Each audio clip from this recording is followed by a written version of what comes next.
دور میں جو مشیر بھی رہے ہیں ان کا ایک دعویٰ سامنے آ رہا ہے کہ اگر افغانستان سے امریکہ نے اپنی فوجیں نکالیں تو یہ امریکہ کے لیے بہت بڑی تباہی کا باعث ہوگا، لہٰذا ٹرمپ کو جلد بازی میں مکمل فوجی انخلا افغانستان سے نہیں کرنا چاہیے۔ آگے بڑھے ناظرین کرام، جو آج کی تیسری بڑی خبر ہے، یہ بھارت کی جانب سے پاکستان پر الزام لگایا گیا ہے کہ پاکستان کا سارا اسلحہ چائنا سے آ رہا ہے اور پاکستان ڈرون طیارے بھی چائنا سے خرید رہا ہے۔ دنیا کے 11 ممالک ہیں جو چائنا سے ڈرون طیارے حاصل کر رہے ہیں، ان میں پاکستان سر فہرست ہے اور پاکستان کا اسلحہ بھی چائنا سے آ رہا ہے اور چائنا کی مدد سے پاکستان بھارت کو دھمکا بھی رہا ہے، دھمکیاں بھی دے رہا ہے اور چائنا بھارت کے پڑوسی ملکوں کو اسلحہ بیچ کر بھارت کے خلاف کر رہا ہے۔ ساتھ ساتھ ناظرین کرام، بھارت سے خبر یہ ہے کہ اپوزیشن کے رہنما راہل گاندھی کی جانب سے وفاقی حکومت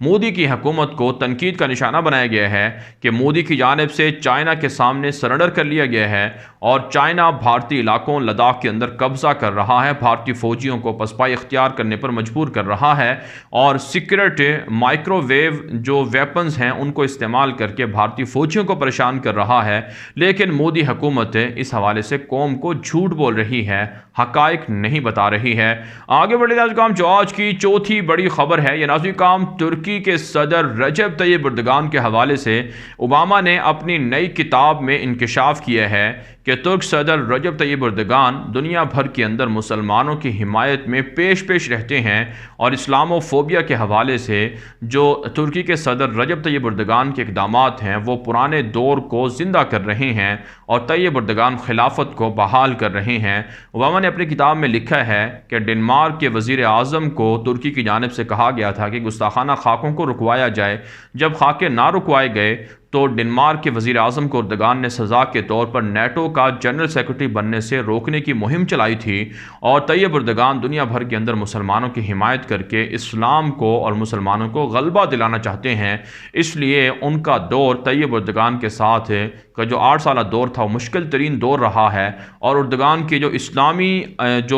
اسلام پسندی کے جو معاملات ہیں، واقعات ہیں، ان کو تاریکی سے اوباما نے تعبیر کیے ہے۔ ساتھ ساتھ ناظرین کرام، کنگ عبداللہ جو سعودی عرب کے سابق بادشاہ رہے، ان کی بھی تنقید کی ہے اور کہا ہے کہ کنگ عبداللہ کو جب انہوں نے کہا کہ اسرائیل کو تسلیم کیا جائے، امریکہ کی یہ خواہش ہے، تو اس پر کنگ عبداللہ نے کوئی مثبت جواب نہیں دیا تھا۔ لیکن آج ناظرین کرام سعودی عرب اسرائیل کو اعلانیہ طور پر تسلیم کر رہا ہے، جو ایک طرح سے جو بائیڈن کی حکومت جو اسرائیل کے حق میں کام کرے گی اس کے لیے بھی ایک بڑی خوشخبری ہے۔ آگے بڑھے ناظرین کرام، جو آج کی 5ویں بڑی خبر ہے یہ ایران، عراق اور شام سے ہے۔ ناظرین کرام، تازہ اطلاع سامنے آ رہی ہیں کہ جنرل قاسم سلیمانی کے جو جانشین ہیں اسماعیل قانی، جو قدس فورس کے سربراہ بھی ہیں، جو قدس فورس ایران کی جانب سے بیرونی محاذوں پر کام کرتی ہے، اسماعیل قانی کی ملاقات ہوئی ہے عراقی وزیر اعظم مصطفیٰ کاظمی سے اور عراق کے اندر امریکی افواج کے انخلا کے بعد بھی قدس فورس کو اور ایران کی مسلح تنظیموں کو عراق میں رکھنے پر اتفاق ہوا ہے۔ اسماعیل قانی کی اس ملاقات میں مصطفیٰ کاظمی جو عراق کے وزیر اعظم ہیں ان کو کہا گیا ہے کہ ایران کی جو مسلح تنظیمیں ہیں ان کے خلاف کارروائیاں نہ کی جائیں اور امریکہ کو یہاں سے نکلنے دیا جائے۔ اگر امریکہ بدماشی کرے تو پھر اس ایران کی مسلح تنظیمیں امریکہ پر عراق میں حملہ کریں گی۔ جبکہ ناظرین کرام اطلاعات یہ ہیں کہ عراق کے اندر سنی جو اکثریت ہے، سنی مسلمانوں کی، ان کے خلاف کریک ڈاؤن بھی جاری ہے اور اس میں یہ مسلح تنظیمیں استعمال ہوتی ہیں۔ ساتھ ساتھ ناظرین کرام اطلاعات سامنے آ رہی ہیں کہ ترکی کی جانب سے شام کے اندر مزید فوجی دستے پہنچائے گئے ہیں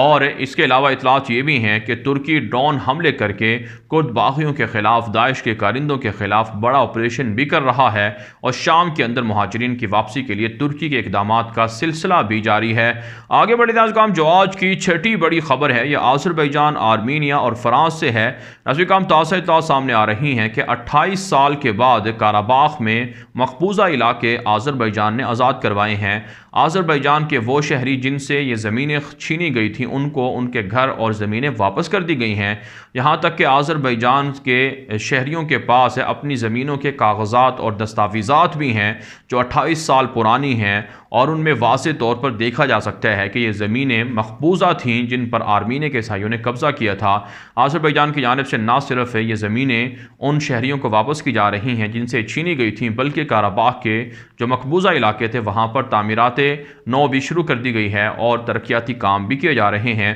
اس کے علاوہ ناظرین کرام، آذربائیجان کی جانب سے فرانس کے جنگجوؤں کے خلاف مقدمات بھی قائم کرنے کا اعلان کر دیا گیا ہے کہ جنگجوؤں کو بھیج کر آرمینیا کی مدد کی ہے فرانس نے، جنہوں نے نہتے شہریوں پر حملے کیے ہیں۔ اس کا معاوضہ فرانس کو دینا پڑے گا۔ اس کے علاوہ ناظرین کرام، اطلاعات سامنے آ رہی ہیں کہ فرانس کے اندر مسلمانوں کے ائمہ کرام کو زبردستی حکومتی پالیسیاں قبول کرنے پر مجبور کیا جا رہا ہے، سیکولرزم کو قبول کرنے پر مجبور کیا جا رہا ہے۔ فرانس کی صلیبی حکومت کی جانب سے ایسے منصوبے پیش کیے جا رہے ہیں جس میں مسلمانوں کو آزادانہ طریقے سے نہ تو خطاب دینے کی اجازت ہوگی اور نہ ہی خطبے دے سکیں گے، نہ ہی درس و تدریس کر سکیں گے، بلکہ حکومتی پالیسیوں کو ماننا ہوگا۔ اور فرانس کے صدر پہلے ہی کہہ چکے ہیں کہ فرانس کے اندر مسلمانوں کو سیاسی اسلام سے باز رہنا ہوگا، صرف بطور مذہب ایک اسلام کو جاری رکھنا ہوگا۔ اس میں سیاسی تنظیم یا سیاسی دنیا بھر کے اندر ایک افاقیت کا جو دعویٰ ہے اسلام کا، اس کا پرچار نہیں کرنا ہوگا۔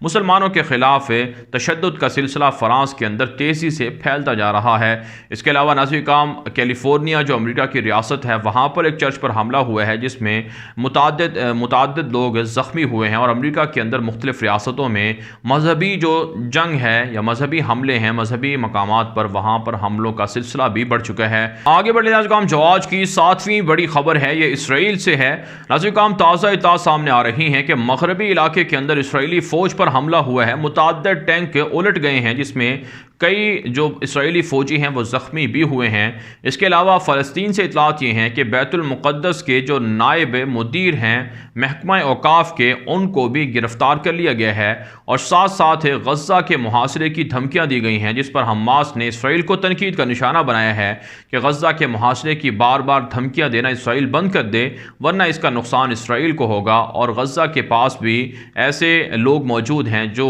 اسرائیل کو فضائی حملوں کا بھرپور جواب دیں گے۔ اس کے علاوہ ناظرین کرام، بینی گینٹس جو اسرائیل کے وزیر دفاع بھی ہیں اور بلو اینڈ وائٹ پارٹی کے سربراہ ہیں اور نیتن یاہو کے ساتھ مخلوط حکومت میں شریک بھی ہیں، ان کی جانب سے نیتن یاہو کے خلاف جو کرپشن کے کیسز ہیں اس پر کمیشن بنا دیا گیا ہے، اور باہری جہازوں کا کیس ہے جس کے اندر نیتن یاہو نے کرپشن بھی کی تھی، بدیانتی بھی ہوئی تھی، اور نیتن یاہو کے خلاف مظاہرین کا مطالبہ بھی یہی تھا کہ اس سکینڈل کی تحقیقات کی جائیں۔ اس کے لیے بینی گینٹس نے کمیشن بنا دیا ہے جس سے نیتن یاہو کی حکومت خطرے میں پڑ چکی ہے۔ آگے بڑھے ناظرین کرام، جو آج کی 8ویں بڑی خبر ہے یہ ایران اور امریکہ کے تعلقات اور امریکہ کے احوال کے حوالے سے ہے۔ ناظرین کرام، تازہ اطلاعات سامنے آ رہی ہیں کہ ایرانی صدر حسن روحانی کی جانب سے امریکہ کے صدر جو بائیڈن جو آنے والے صدر ہیں ان کو مبارکباد دی گئی ہے، اور ایران نے اس بارے میں عزم ظاہر کیا ہے کہ امریکہ کے جتنے بھی جرائم ہیں اس کے باوجود مذاکرات کے ذریعے سے امریکہ کے ساتھ ایران تعلقات بہتر کرنا چاہتا ہے۔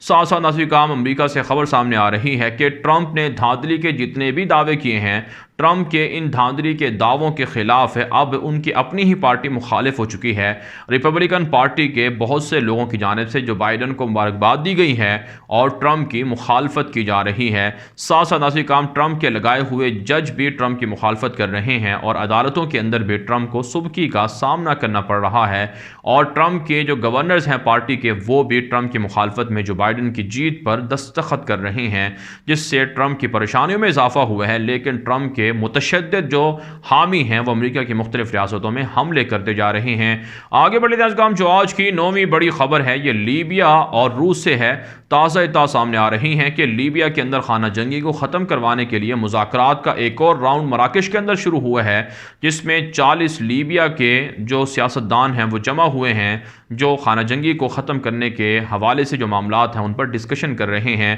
دوسری جانب اطلاعات یہ بھی ہیں کہ روس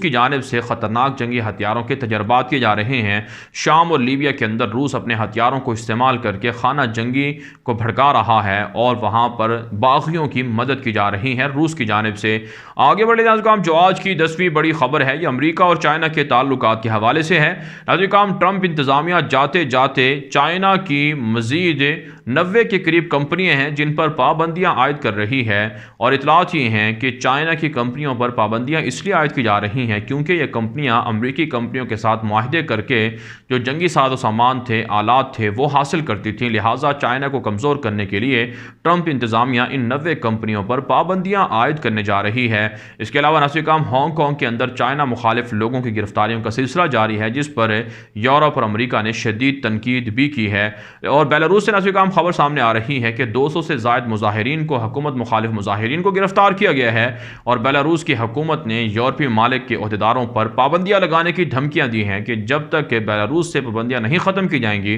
تو بیلاروس بھی یورپی ممالک پر پابندیاں عائد کر سکتا ہے۔ بہرحال ناظرین کرام، دنیا بھر سے تھی آج کی 10 بڑی خبریں۔ ان خبروں کے حوالے سے آپ کی کیا رائے ہے؟ اپنی رائے کامنٹ کے ذریعے سے ضرور ہم تک پہنچائیں۔ مزید خبروں کے لیے آپ ہمارے ٹویٹر اکاؤنٹ دنیا میرے آگے اور غلام نبی مدنی فالو کر سکتے ہیں۔ آج کے لیے اتنا ہی، اجازت دیجیے، اللہ حافظ۔